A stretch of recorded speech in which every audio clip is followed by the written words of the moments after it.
What's the address of your emergency? 704 Horizon Drive. I heard gunshots outside on Horizon Drive. Shot in the head by somebody else. What do you need? I need you to identify yourself. No, why? Police in the area are on the lookout for a dark-colored sedan. In Grand Junction, Colorado, that is Aaron, a veteran of the U.S. Marine Corps. And you mean they knew the name of the owner of the registered vehicle in the first 1 minute? Yes, they did. Okay, if you fail to identify yourself, I'm going to pull you out of this car and detain you for obstruction. But they have not stopped a dark sedan a few feet away, occupied by white guys. But you aren't stopping them and questioning them. You stopped me.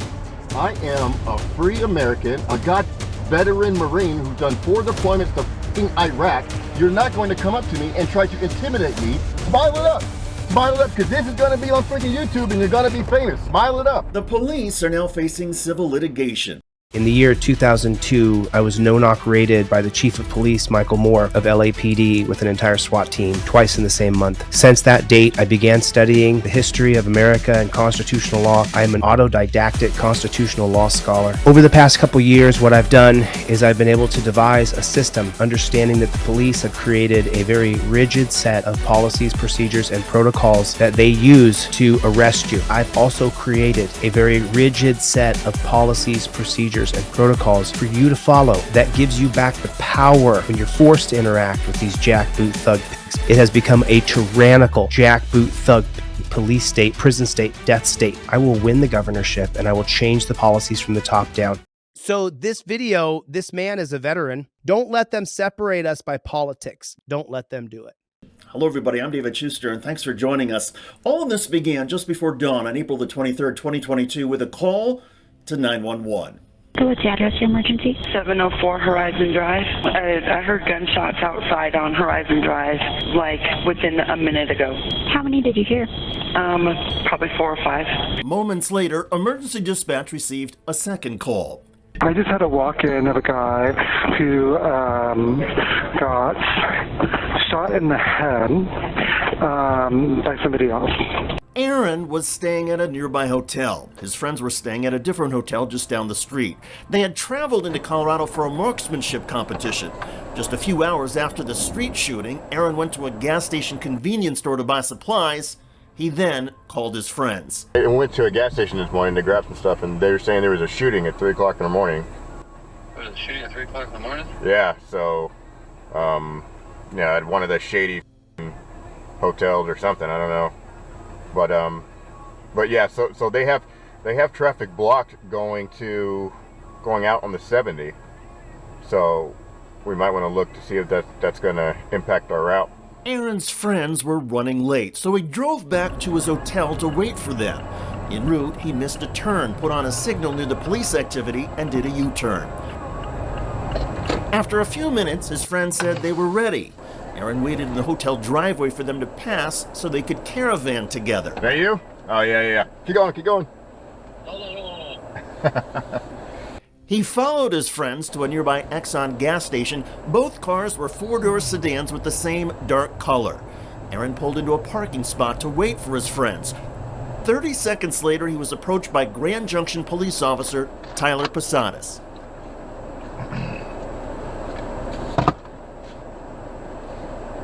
Can I help you? Yeah. You want to roll down your window real quick? No. What do you need? I need you to identify yourself. No, why? So right there, you pull your trifle down from your visor and using your camera as your Ninja Warrior weapon, you say, I invoke my right, Fifth Amendment right to remain silent. This is how you do this right here. You don't have a back and forth with a jackboot thug pig. You show him the literature. If he says step out of the car, you open up your trifold right here and he says get out of the car. Okay, so I got to get out of the car for officer safety. And he says, hey, put your camera down. You say, I have a right to film cops. Because all right. leaving the area. Hold on. Aaron said hold on so he could start recording the officer's face with a cell phone camera. Don't worry, this is being recorded as well. I know, but your recording is a lot easier, or is a lot harder to get versus mine. Okay, well, can you please roll down your window more? No. Talk to you. No. What do you need? All right, well, I need to identify you. No, you do not. My name is Officer Pasadis with the Grand Junction Police Department, all right? And this is my corporal right here. This is Corporal Church. Okay. As well. Okay. All right, so I need you to identify yourself. No, that's not how it works. I have rights as an American citizen, right? Yes, you do. Yeah. You have to suspect me of committing an actual crime in order to identify. There's no qualified immunity in Colorado. Did it change what happened on the streets with this jackboot thug pig and the veteran? Qualified immunity is not, it's barely in the top 10 things that have to change. You should fight against a cop saying he's suspicious of you, he can detain you, which is what you're seeing here, which is why I created the Fifth Amendment trifold and the Fifth Amendment cop card. Failing to identify is a secondary offense. You have to have an actual charge, or you have to suspect me of committing a crime. You don't have that. You have nothing. I'm not going to identify simply because you see me park and you want to come up and identify me. That's not how it works. So, okay, so here, I'll clarify some things for you so you understand why I'm coming up and trying to contact you right now. Okay. Earlier in the night, there was a shooting that occurred right near the Travelodge. Okay. And your car is similar in description, a dark-colored sedan to the suspect vehicle. Okay. All right. So you're seen leaving the Travelodge. Okay. Information that's where the suspect might have come from. Okay. All right. Okay, but do you have a license plate number? Do you have a description of the person? Do you have anything? No. You do not have articulable suspicion that I've done anything. I actually do. No, you do not. Yeah. No, you do not. I am not going to identify. Okay, No. if you fail to identify yourself, I'm going to pull you out of this car and detain you for obstruction. No. Because right now you're interfering with my investigation. No. You do. Oh, okay. So you have to have reasonable, articulable suspicion that I have committed a crime. What crime do you suspect me of committing? What does the term reasonable, articulable suspicion come from? Where's that term come from? Where do we get that term reasonable, articulable suspicion? Surely he's citing something from the Constitution, isn't he? Surely he's citing something that has weighty foundational properties, right? No. Reasonable, articulable suspicion is a construct of institutional racism created in the 1968 case called Terry versus Ohio. Possible attempted homicide. Possible attempted homicide. Yes. You suspect me, actual me, of committing possible attempted homicide. Well, your cooperative behavior right now does not help your cause. No. Being cooperative or uncooperative, I'm not giving up my rights. When you give up your rights, you'll lose your rights eventually. I have rights as a free American. I've done absolutely nothing. I pulled into a gas station because my friends are here, because we're going to... At this point, Officer Posada tells Corporal Church to talk to Aaron's friends. Hi guys, how we doing? He's with us. According to incident reports of the early morning shooting, police were looking for two suspects in a dark sedan, a black man and a white man. But back at Aaron's vehicle, Officer Posada only mentions the race of one. Excuse me, two people also stated that one of the suspects may be of African American descent. Okay. Well, it's not me. I've done nothing. I am not going to identify because you don't have that right to take that right from me. I've done nothing at all. So if you've done nothing wrong, all you got to do is identify yourself, and then we can that's not how it works. That's how people lose their rights because law enforcement is always like, well, if you've done nothing, then. What does it say here? Rexing dash cam. He has a dash cam that he can now prove on 4/23/2020 at 5:30 p.m. where he was.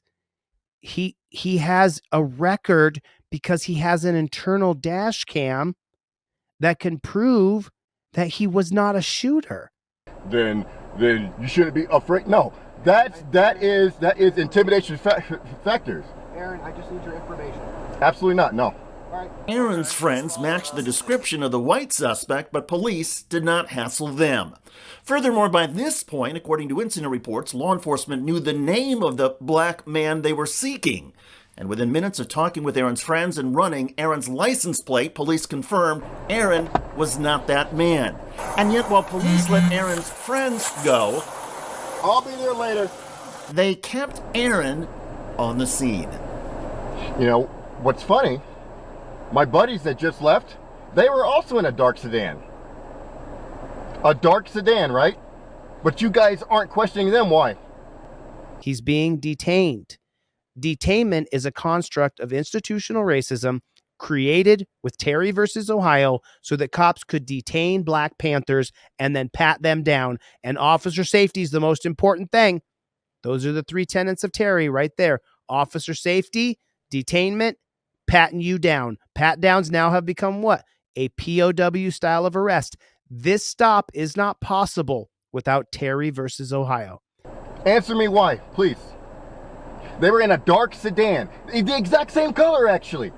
The exact same color, and we're going to a competition. You said that one of the suspects was identified as, or may have been identified as a Black American, right? But which means that there might have been a second suspect, right? Was the second suspect white or Mexican, Hispanic, whatever, right? But you aren't stopping them and questioning them. You stop me, and you wonder why motherfuckers have such a difficult time understanding how law enforcement does shit. They were in a dark sedan, dude.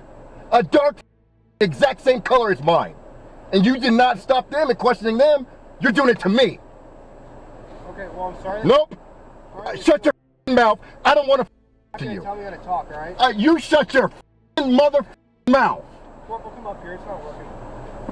The corporal then approached the vehicle. I'm the absolute last person to ever bring up race about anything, man. I don't ever bring that up. But I find it hard to believe that my buddy's car, dark sedan, exact same color, dark gray, we leave at the exact same time he doesn't get stopped. Moments later, a Grand Junction police supervisor showed up. Why are you not cooperative?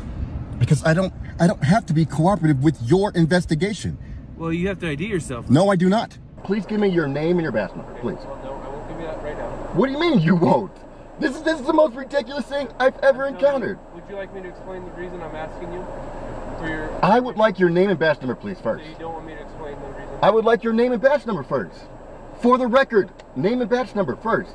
I am willing to explain to you the reason that I asked these officers to stop you. Oh my God. Over an ID. Would you like me to explain that to you? Please identify yourself. I'll trade you. No, that's not how it works. I have a right to not... I think that's fair. No, it's not fair. It's the law, man. It's not that hard. You are law enforcement. Huh?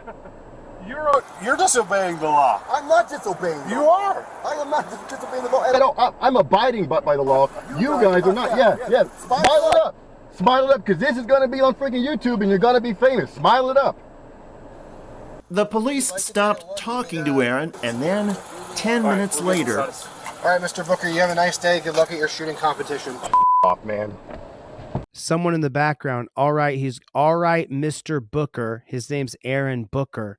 So you mean they ran his license plate when the stop first started? Yes, they did. And you mean they knew the name of the owner of the registered vehicle in the first 1 minute? Yes, they did. So then you mean every single minute after the first minute was nothing but harassment? Yes, it was. Overall, this encounter lasted 30 minutes. After Aaron Booker hired an attorney who filed a formal complaint and gave notice of a civil lawsuit, the police then conducted an internal review. During that review, Sergeant Steele, the officer who refused to identify and give a badge number, said it was never his intention not to identify himself, despite the policies of the Grand Junction Police and a Colorado state law that requires him to do so. The sergeant said he just forgot. In the wake of the internal affairs investigation, Grand Junction Police Chief Doug Shoemaker entered a finding that all of the allegations against his officers were unfounded, other than Sergeant Steele not identifying. The sergeant received verbal counseling. The internal affairs report concluded that Aaron Booker's driving was highly suspicious and that the police intrusion was less invasive than it could have been. That's right, the police say their officers' actions could have been worse. Aaron Booker is now preparing to sue the Grand Junction Police Department. Legal experts say he has a strong case. Before I step out, officer, I open the first page of my trifold here. I'm going to let you know that the 2017 case of Turner versus Driver and the 2022 case, it says that I have a right to film police. It's my First Amendment right. Our right to film police falls squarely within the First Amendment purpose to protect free and robust discussion of public affairs, hold government officials accountable, and check abuse of power. Violating the First Amendment on camera removes the cop's qualified immunity. So I will be filming this interaction. I am not armed. I am no threat to you. Your Honor, I'm saying on camera right now that I am not armed. I am no threat to you. I don't want to be put in torture cuffs. I agree to no searches or seizures. I'm going to follow the law. The second part of this says that if you order me out of the car, according to Pennsylvania versus Mims, I do understand that I need to step out of the car. Officer safety, and you can read it or you can just point to it and you can say, don't take the camera out of my hand and don't touch me. This is a traffic stop, not a narcotics bust, not a kidnapping. There's nobody been killed here. You're pulling me over on suspicion. Are we clear?